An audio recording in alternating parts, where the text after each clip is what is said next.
உட்காருங்க. சம்மந்தி, ஒரு முக்கியமான விஷயம் சொல்லிட்டு போலான்னு தான் வந்தேன்.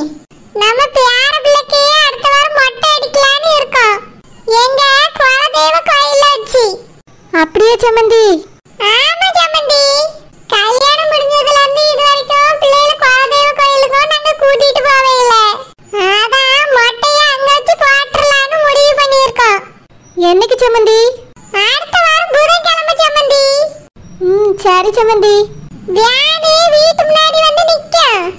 எல்லாரும் ஒண்ணா அதுலயே போயிரலாம். நம்ம வீட்ல ஒரு கார் இருக்கா, அதுல கொஞ்சம் பேர் ஏறிக்கிடலாம். மத்த எல்லாரும் வியான்ல போயிருவோம் சம்மந்தி. சரி சம்மந்தி. உங்ககிட்ட தான் முதல்ல சொல்லலாமேன்னு வந்தேன். இன்னும் நிறைய பேர்த்து சொல்ல வேண்டியிருக்கு சம்மந்தி. சம்மந்தி, ஊர் மொத்தத்தையும் கூப்பிட போறீங்களோ? இல்ல இல்ல, முக்கியமான வீலை மட்டும் தான் கூப்பிட போறேன். இங்க அக்கம் பக்கத்து வீட்டுக்காரவிய, அப்புறம் தெரிஞ்சவிய ஒரு 2-3 பேரை கூப்பிட போறோம், அவ்வளவுதான். அப்புறம் சொந்தக்காரவியலையும் கூப்பிடுவோம்.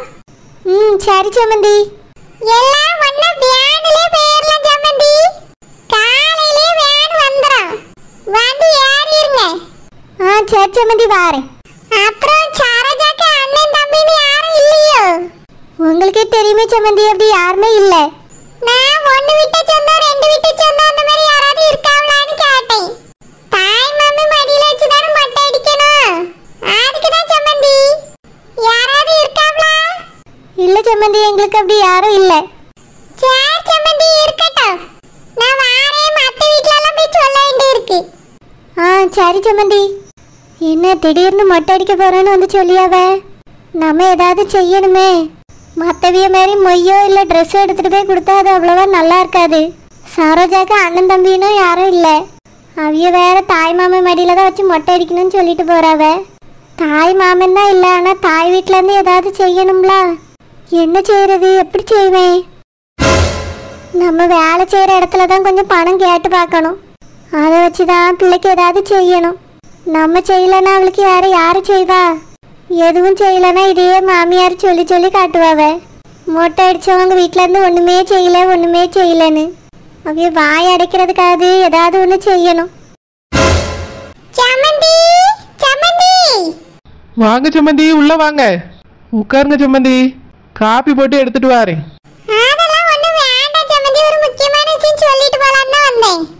சரி சம்மந்தி, உட்காருங்க.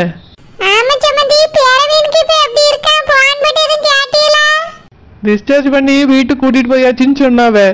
வீட்டுக்கு போன பிறகு நான் போய் பார்க்கல. ஹாஸ்பிட்டல்ல வச்சு இப்போ கொஞ்சம் பரவாயில்லன்னு தான் சொல்லிக்கிட்டு இருந்தான்.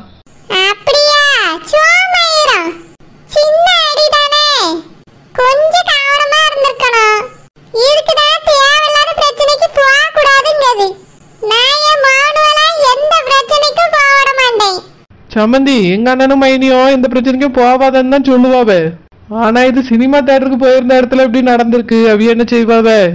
அனுஷ்கா தான் சொல்லி இருக்கணும்.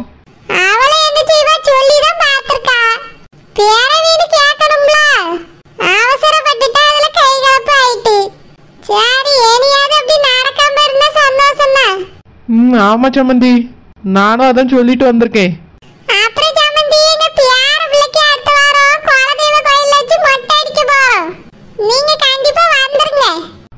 சரி சம்மந்தி, என்னைக்கு? அடுத்த வாரம் புதன்கிழமை. நம்ம வீட்ல இருந்து வியான் போகுது. நீங்க நம்ம கூடயே வியான்ல வந்துருங்க. எல்லாரும் ஒண்ணாவே மொட்டைய போட்டுட்டு வருவோம். இல்ல சம்மந்தி, ஆபீஸ்ல லீவ் சொல்ல முடியாது. அதான் யோசிக்கேன். காலையில போயிட்டு சாயந்தரம் வந்துரலாம். ஒரு நாள் தான் ஆகும். அடுத்த நாள் நீங்க வேலைக்கு போயிரலாம்ல. சம்மந்தி, பிரவீன் அடிபட்டுன்னு வேற லீவ் எடுத்துட்டேன். அதான் மறுபடியும் லீவு கேட்டா கொடுப்பாவளோ என்னவோ தெரியல. சரி சம்மந்தி.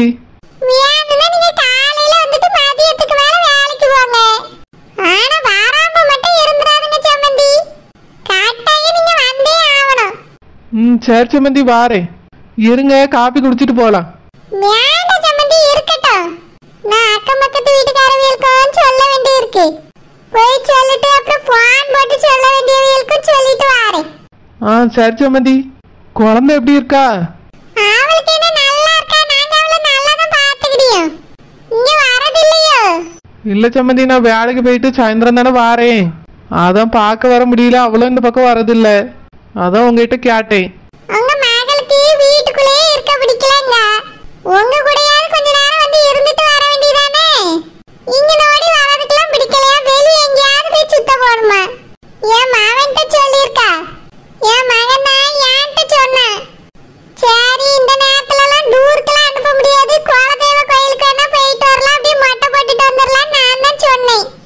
அப்படியா சம்மந்தி? ஆமா, வெளிய எங்கேயும் அனுப்ப முடியாதுல்ல.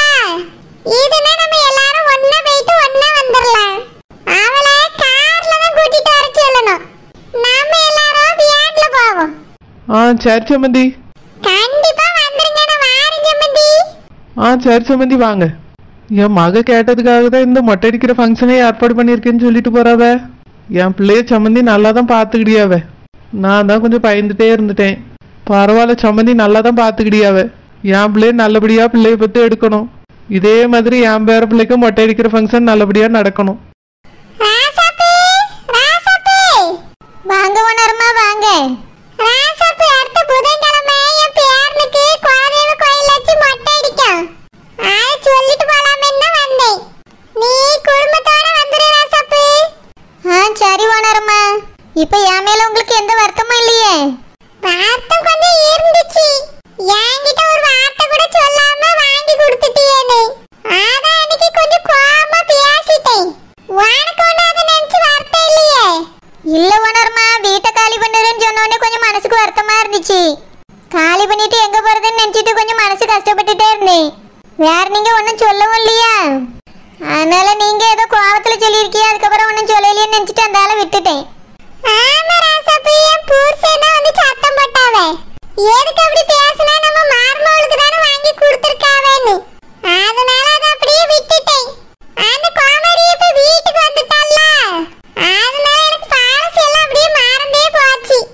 இப்போ நீ பார்த்த உடனே தான் ஞாபகம் வந்துச்சு ராசாப்பு. நீ எதுவும் தப்பா எடுத்துக்கிடாதே. சரி உணரம்மா. அப்புறம் அந்த 10,000 என்ன அந்த கோமாரி தரவே இல்லை.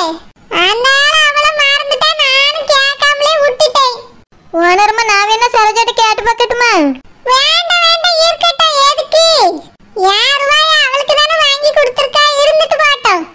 இப்பதான் அவன் என் வீட்டுக்கு வந்துட்டால, என் வரமும் பண்ணையில வீட்டுல தான் சும்மா தான் இருக்கா.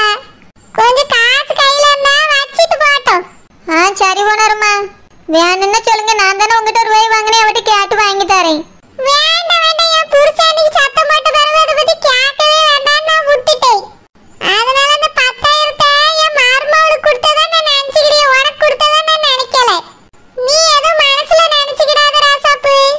மொட்டை அடிக்கிற ஃபங்க்ஷனுக்கு கண்டிப்பா வந்துரு. வேன் காலையில வந்துரும், வந்து ஏறிடுங்க சரியா? சரி உணரம்மா. நான் போயிட்டு வரேன் ராசாப்பு. சரி உணரம்மா, போயிட்டு வாங்க. பச்சைக்கிளி பச்சைக்கிளி, சாவித்ரி சாவித்ரி, மாங்காய் கிளண்டமா, நன்றாக இருக்கிறீர்களா?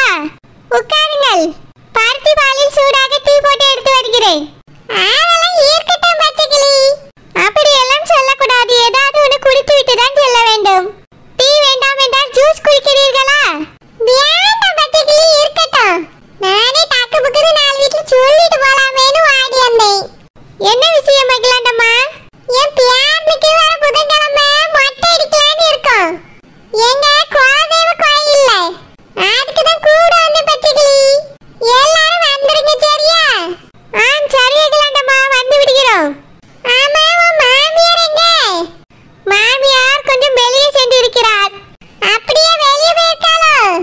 வந்த உடனே நான் வந்து கூப்பிட்டேன்னு சொல்லிடு. எல்லாரும் குடும்பத்தோட வந்துருங்க சரியா? பெரிய வேன் பிடிக்கும். காலையில நம்ம வீட்டு முன்னாடி தான் வந்து நிக்கும். எல்லாரும் வந்து ஏறிடுங்க. ஒண்ணா போய் மொட்டை போட்டுட்டு ஒண்ணா வந்துடலாம். சரி அகிலாண்டம்மா. நிறைய பேரை கூப்பிடுகிறீர்களா? இல்ல பச்சைக்கிளி, தெரிஞ்ச 1-2 ஆள் தான், முக்கியமானவியல தான் கூப்பிடுவேன். அதுலயும் முக்காவாசி சொந்தக்காரவிய தான். ஒன்னையா அப்புறம் அந்த ராசாப்பூவையும் தான் கூப்பிட்டுருக்கு. அப்படியே அந்த ஷில்பாவையும் கூப்பிட்டு விடுங்கள் அகிலாண்டம்மா. இல்லை என்றால் போகும்போது வரும்போதெல்லாம் மூஞ்சை தூக்கி வைத்துக் கொண்டு செல்வாள். பாவம், அவளும் கஷ்டப்பட்டு கொண்டுதான் கிடக்கிறாள். அவளையும் சேர்த்து இன்வைட் செய்து விடுங்கள். அப்படியே நான் கூட வேண்டாம்ல நினைச்சேன். அவள் என்ன 10 பேரா வர போகிறாள் ஒரு ஆளு. பிள்ளையும் பள்ளிக்கூடம் சென்று விடும்.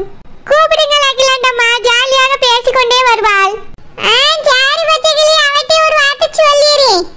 நீங்க எல்லாரும் வந்துருங்க, சரியா? ஓகே ஓகே, கண்டிப்பாக வந்து விடுகிறோம். குட்டி பையலுக்கு நாங்கள் இல்லாமலாம் மொட்டை அடிப்பீர்கள்? கண்டிப்பாக வந்து விடுவோம். அப்புறம் சரோஜாவும் குழந்தையும் உங்கள் வீட்டுக்கு வந்து விட்டார்கள் என்று கேள்விப்பட்டேன். மிக்க மகிழ்ச்சியாக இருந்தது அகிலாண்டம்மா. ஆமா, வந்ததுனால தானே இப்ப மொட்டை அடிக்கணும்னு முடிவு பண்ணிருக்கேன். அது ஒண்ணும் இல்ல, ராசாத்தி எங்க வீட்ல இருந்ததுனால தான் அவளு வேற வீட்டுக்கு போயிட்டாளுவே. இப்ப அவ போயிட்டாதனால இவ்வளவு வந்துட்டாளுவே. வேற எந்த பிரச்சனையும் இல்ல பச்சைக்கிளி. சரி அகிலாண்டம்மா, பிரச்சனை இல்லாமல் இருந்தால் சந்தோஷம்தான். சரி பச்சைக்கிளி, போயிட்டு வாரேன். ஒன்றும் குடிக்காமல் செல்கிறீர்கள், அதுதான் வருத்தமாக இருக்கிறது. அதுக்கு என்ன, ஒரு நாள் சாப்பாட்டுக்கே வந்துறியே. சரி அகிலாண்டம்மா, சும்மா சொல்லக்கூடாது, கண்டிப்பாக வர வேண்டும். சரி பச்சைக்கிளி, வாரேன். சரி சரி, சென்று வாருங்கள். குட்டி பையலுக்கு மொட்டை அடிக்க போகிறார்களா? என்ன கிஃப்ட் வாங்கி கொடுக்கலாம்?